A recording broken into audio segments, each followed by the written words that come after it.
focal point or the focus of Christmas celebrations in the Federation. So as I said, Nevis, we have not been consistent with Carnival, and in around 1978, 1979, the Carnival celebrations on Nevis came to an end. And so Nevis, during the month of December, focuses on Christmas celebrations, whereas St. Kitts focuses on Carnival and also Christmas celebration. And so Christmas and Carnival, they have coexisted on St. Kitts over the years. Here on Nevis, we no longer celebrate Carnival, so our focus really is on the Christmas celebrations. Antonio Abonati-Liburd, Executive Director of Culturama Secretariat in Nevis. Now the pain has come again this time of year.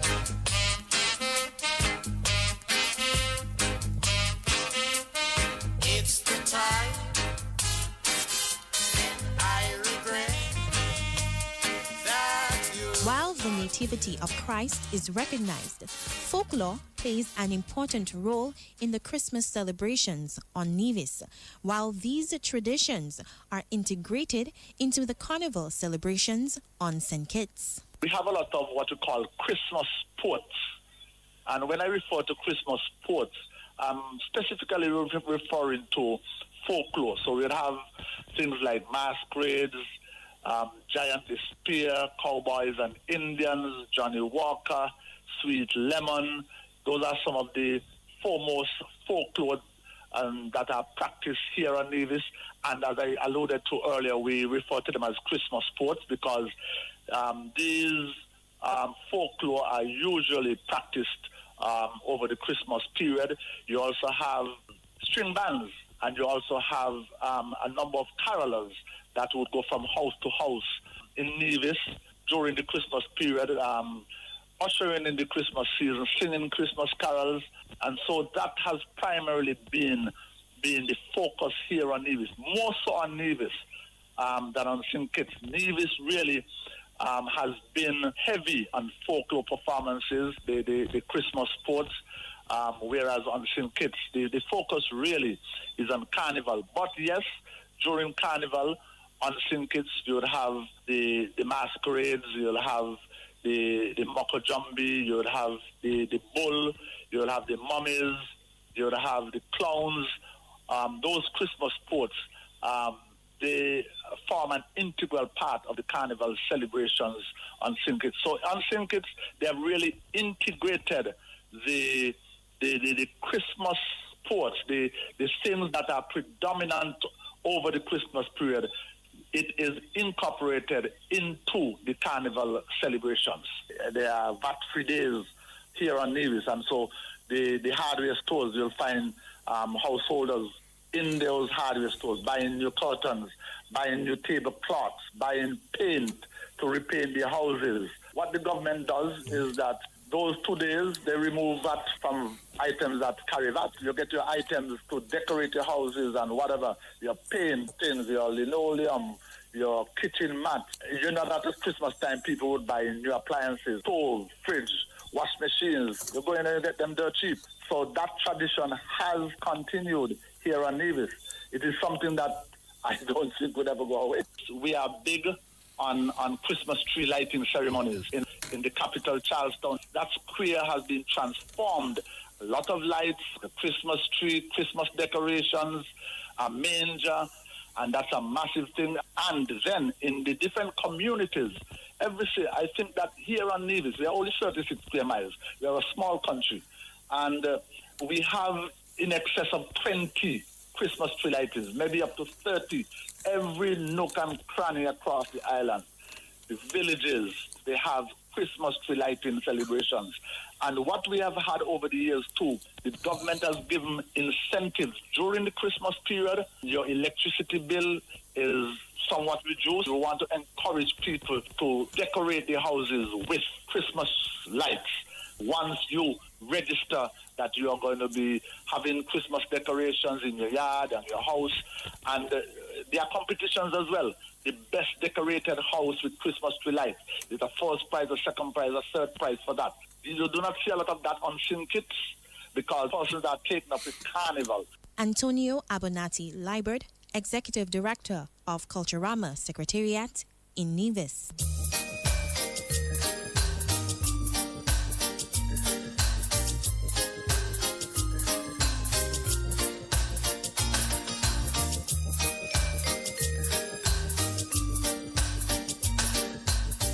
According to Liberd, like the rest of the region, shared Christmas traditions are practiced on this Twin Island Federation. We in fact serve a lot of sorrel. Sorrel is one of the main drinks that persons would consume a lot over the Christmas period.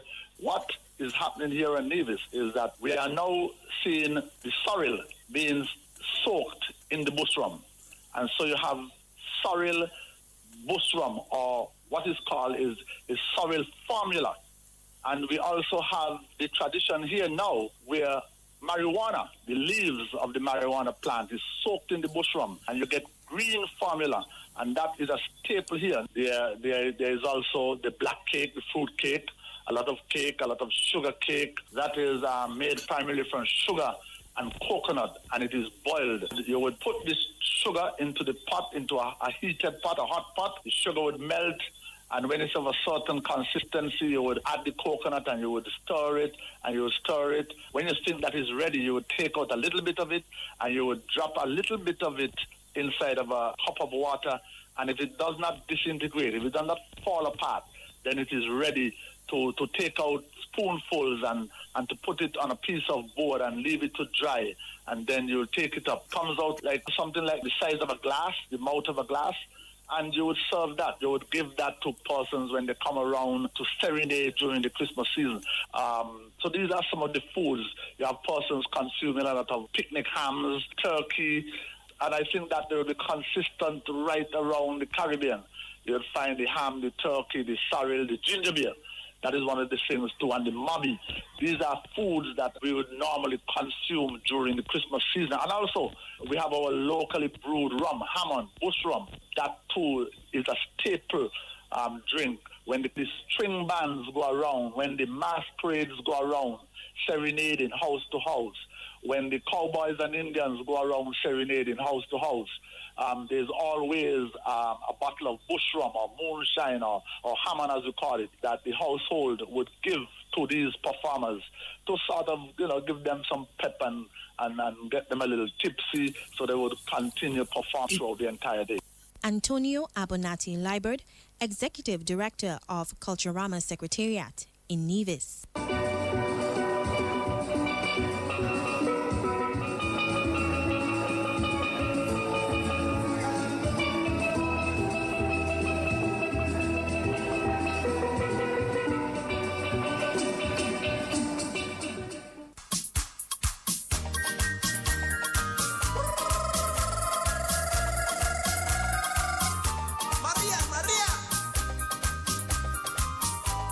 Next, DBS takes you to the Spice Isle, Grenada, where Christmas is still much a religious celebration with the birth of Christ as the focus and the reason for the season.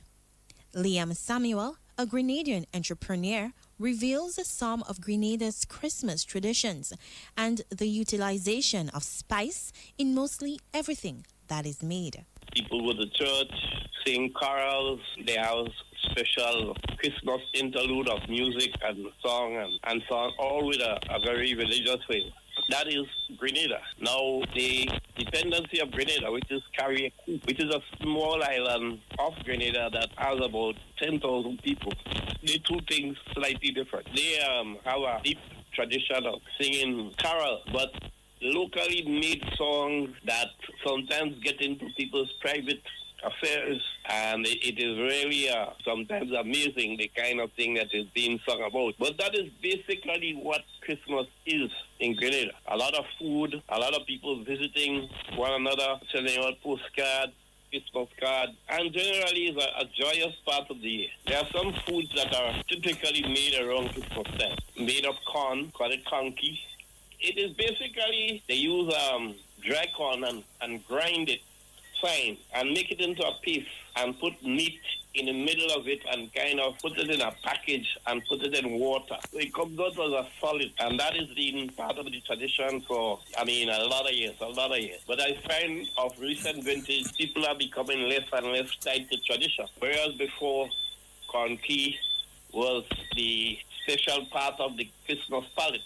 I find these days that it's becoming scarcer and scarcer as the whole Christmas tradition is kind of, it's winding down. It's getting less and less what it used to be. Pineapple is a favorite fruit in Grenada, and they utilize it to make tarts and utilize it to be part of making cake. They use a lot of chocolate in making chocolate cakes. People get very innovative in making pies, utilizing local fresh vegetables and fruit, and do all kinds of special cakes and buns. They use a lot of coconut, pineapple, make pineapple tart. They do what we call the black cake, utilizing prunes and so on like that, and they soak the prunes sometimes for months in alcohol and so on, and then they make this special cake for Christmas. They use spice to make a lot of pastries in cakes. They mix it in terms of things like tarts, buns. Sorrel and ginger beer is everywhere. You go to a home, you could get some sorrel, you could get some ginger beer. That is almost a must-have in homes in Grenada around Christmas time. Wines are made essentially from fruit. People tend to be very individualistic in what they use, so it takes a wide amount of different fruits and so on that they utilize to make the wines. The most prominent wines that you get is coconut plum, rice, guava, mango. So anything that can ferment can make wine. Over the years, Grenadians have made wine out of rice. Rice makes a very, very lovely wine, and it is probably the most prominent of all local wines that you can find. Grenadian entrepreneur Liam Samuel. Early Christmas morning, I hear Tony quarreling. I want my fish cake, give me my fish cake. I want my fish cake, give me my fish cake. I don't care what people say. I want fish cake night and day. I want my fish cake. The Christmas tradition of togetherness and sharing has now gone on to be celebrated widely in only the rural areas. Samuel explains. In part because of the fact that the rural communities are much closer. People share food, people share pastries, people share cake, homemade wine. There is a whole thing around sharing around Christmas time. And it is much more pronounced in the rural parts than the urban. Urban people tend to be a little more selfish and self-centered, but rural folks are really community-oriented, and Christmas is a time in which the whole question of sharing really is what really, defines Christmas in Grenada. So Christmas in Grenada is very much a rural-based affair, and it's much more pronounced in its celebration in the rural parts than in the urban parts. Grenada is predominantly a Christian Catholic community. Midnight Mass is a big thing. In fact, a lot of people who never went to Mass during the year make themselves present in the church on midnight Christmas night. Normally, the churches will be filled to overflowing. In some communities, when they are finished with midnight Mass, they form themselves in small groups and go paranging from house to house, drinking rum, making saltfish cake, making bakes, and singing and having a merry time until morning. We have Christmas night dance, and that is something that happens in many different villages where you have a band, you have a DJ, and people come out in the red and white. So that is a feature of Grenada. Although over the last couple of years it has kind of become a little bit watered down and less interest, but it is still part of the terrain. Everybody does a massive cleaning for Christmas. They clean out their cupboards, they wash the dishes that's been there over the year, they paint, they get a power washer and power wash around the house, and they generally give the property a spruce-up for Christmas. They do go and shop in some cases, they change carpets, sometimes buy cereals, depends on where their pocket could reach. they buy something special for you. Many outlets give special discounts for Christmas, and they give smaller discounts for food, but bigger discounts on electrodomestic items, sheets, pillowcases. Liam Samuel, Grenadian entrepreneur.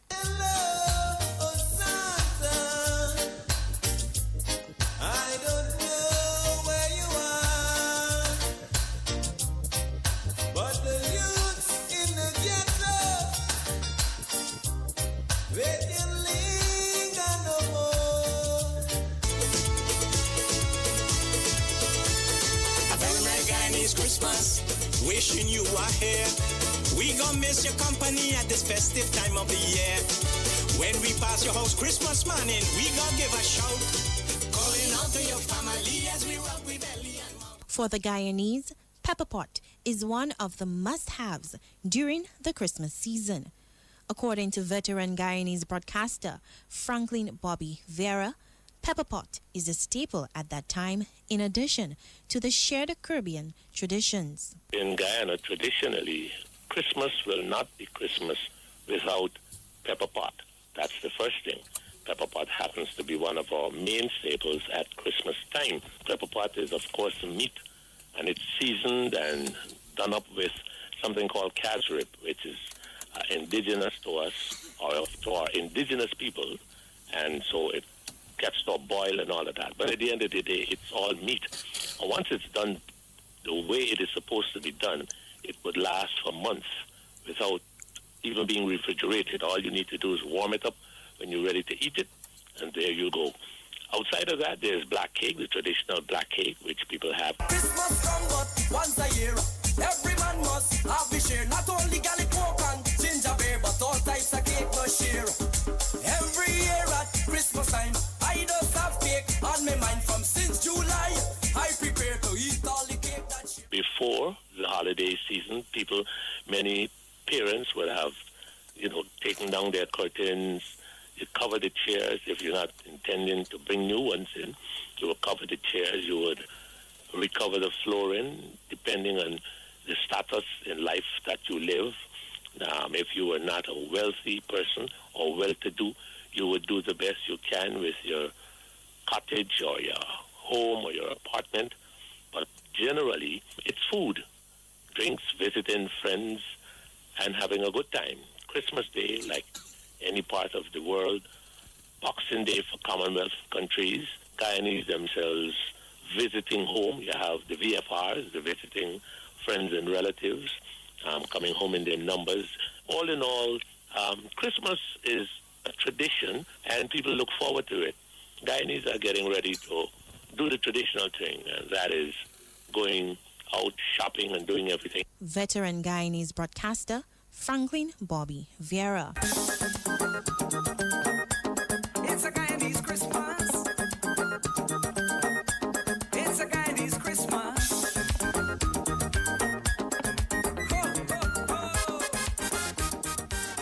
On Guyana, there are several ethnic groups with their own practices and celebrations throughout the year. However, the Christmas season is one common celebration there. Guyana has 6 ethnic groups. There's the African, Indian, Amerindian, we call the Portuguese, the European. And so everyone has got their own traditions. What is so noticeable is that there are 2 principal holidays where, and even though they are considered English holidays, Christmas is a Christian celebration depicting and remembering the birth of Christ and all of that. But everybody participates in Christmas. You go by almost every house has their traditional Christmas lights, or we call it fairy lights in the old days. People decorate, they change their curtains, they buy new furniture, new appliances, and all of that. So even though the population itself is divided in terms of ethnicity in several amounts, it's one common celebration, especially at Christmas. We have to coexist, and we do. There's a lot of cultural heritage that exists in Guyana. Because of the different or several ethnic groups, the more predominant ones, obvious, are the Indo-Guyanese and the Afro-Guyanese because they are the more in numbers. But in terms of the significant holidays, Guyanese in general become one at Christmas. You don't know unless you go to a house and you find some of the traditional things that people will cook alongside their pepper pot and so on, their garlic pork and that kind of things. Now, you go to an Indian home and you may find some curry because curry is traditional with Indo-Guyanese or Indians in general. Now, for the Afro-Guyanese and the Africans, we use a lot of provision, the plantain and the cassava and the dashin and so on. And so you'll find that in homes in addition to the traditional things that you have in your home for Christmas. But generally, there is no segregation, discrimination, or anything when it comes to the holiday itself. People just have a good time, especially in the rural communities. The rural communities, people and families are much more knit than even in the capital city, Georgetown here. Christmas is about loving. Christmas is about caring. Christmas is about me and you and everything we do. Oh, Christmas is about giving and receiving too. Christmas is about family. You go into rural communities, everyone knows the other person. And on Christmas morning, once you finish having your breakfast, there's a tradition of moving from house to house. So you will start at one end of the street and you stop at this neighbor, you take a drink, and then you pick up that neighbor and you go to the next neighbor, and then that neighbor joins the posse. And this doesn't have to be only Afro-Guyanese or Indo-Guyanese. These are general because people live among themselves. The only time there's a little difference and issues, it's election time. But outside of that, people generally just go around the village. So by the end of the day, if you started off with 3 persons, you may end up in a group of 20 at the last house with 15 drunk. Because every time you get to a house, it's drinks, it's a bottle opening up. That's the tradition that goes on. But it's something that people look forward to all the time. Franklin Bobby Vieira, veteran Guyanese broadcaster. Vieira says Christmas will be celebrated somewhat different this year due to the COVID-19 pandemic. However, in the midst of it all, Guyanese will make the best of the season. As a matter of fact, in as much as we are within the midst of the COVID-19 pandemic, we still have a number of flights coming in daily of Guyanese coming home to spend Christmas with their relatives and friends. Part of the protocols that has to do with the coronavirus is that you cannot, associate yourself in numbers. So most parties will not be held. People will more resort to gatherings, small gatherings, maybe at their home, but you wouldn't find the usual staff parties and the usual parties at hotels and so on. All of that has been restricted. Veteran Guyanese broadcaster Franklin Bobby Vieira.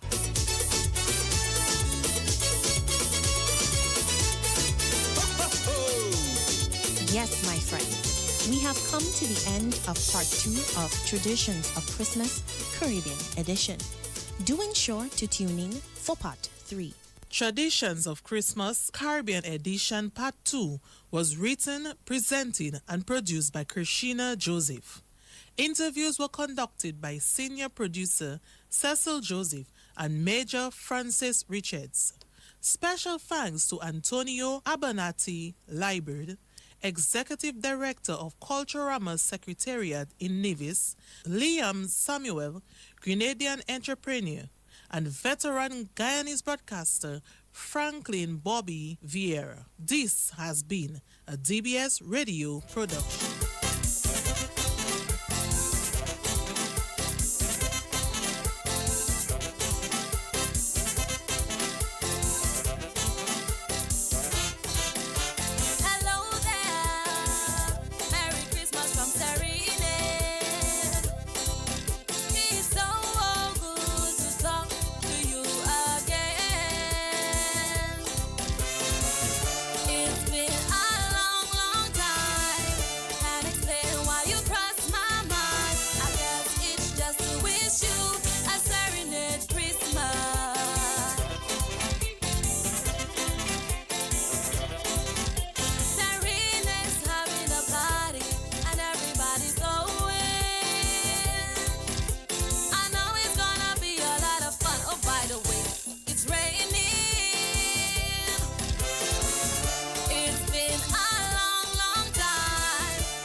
praise for another year. All friends, all family, time to celebrate.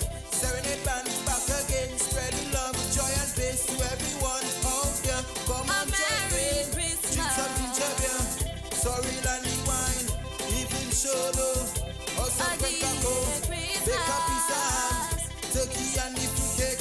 Where the mac and cheese, where the pig pie? Hey, Rasta, you have to eat meat around that time. Hey, it's Christmas, baby. Serenal time, baby. We have to represent. Let's spread some love, joy, and peace to everyone. We're wishing you a Merry Christmas and a prosperous New Year. Yeah, man. Serenade fresh again.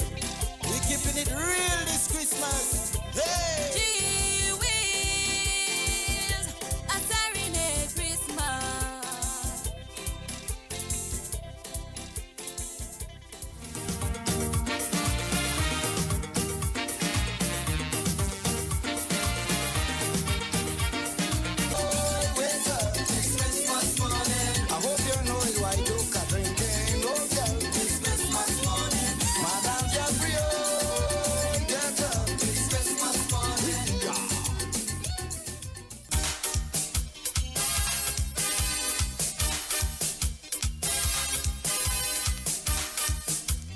Welcome to the final episode of Traditions of Christmas Caribbean Edition as we continue our cross-Caribbean journey learning about Caribbean Christmas traditions. On today's journey, we stop in Trinidad and Tobago and Martinique.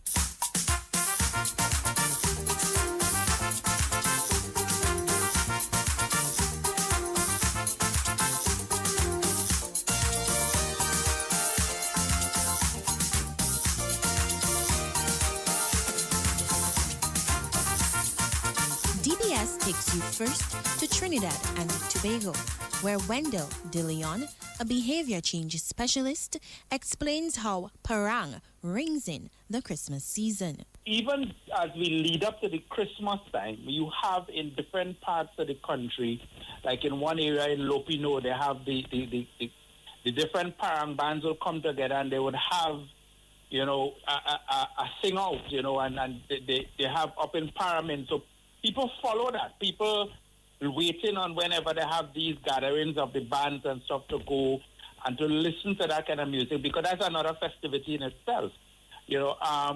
So it is the music itself, and then because of that type of flavor, the Voze Lara brothers, then you had the infusion with the soca to give you a soca beat with, of course, now the different kind of lyrics where the parang then is symbolized a home visit, a house-to-house visit.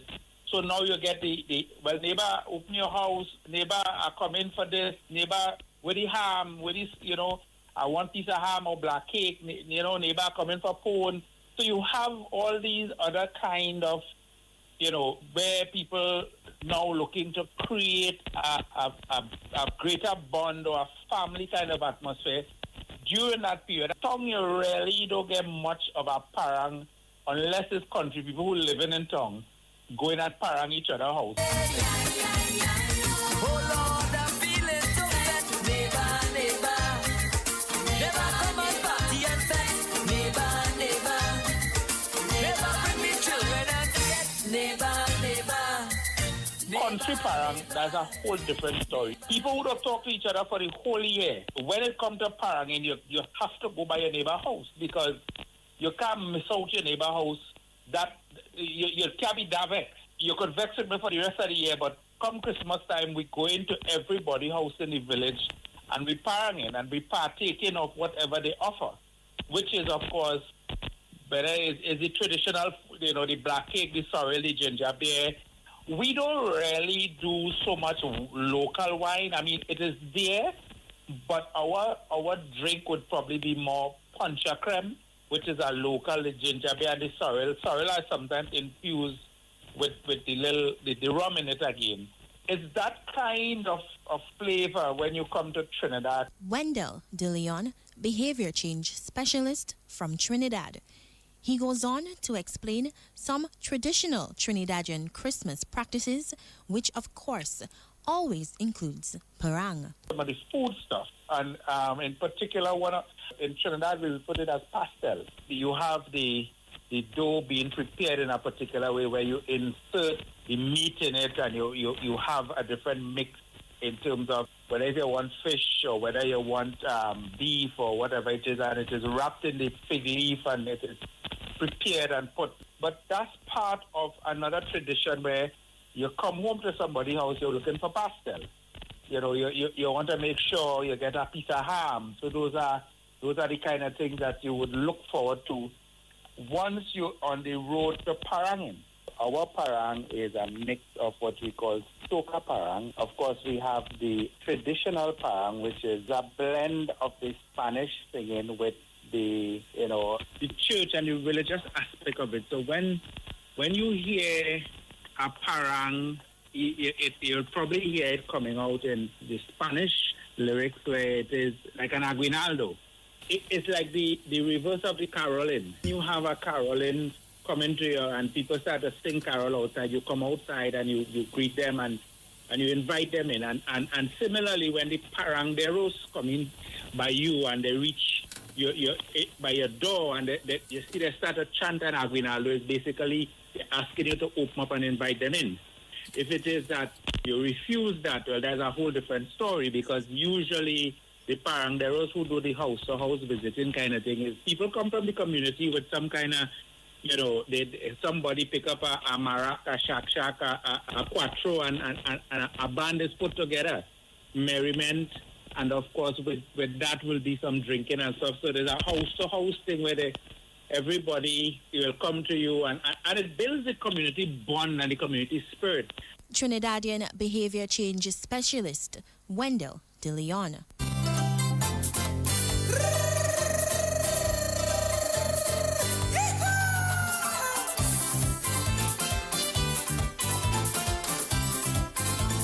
Baila muchacha, baila.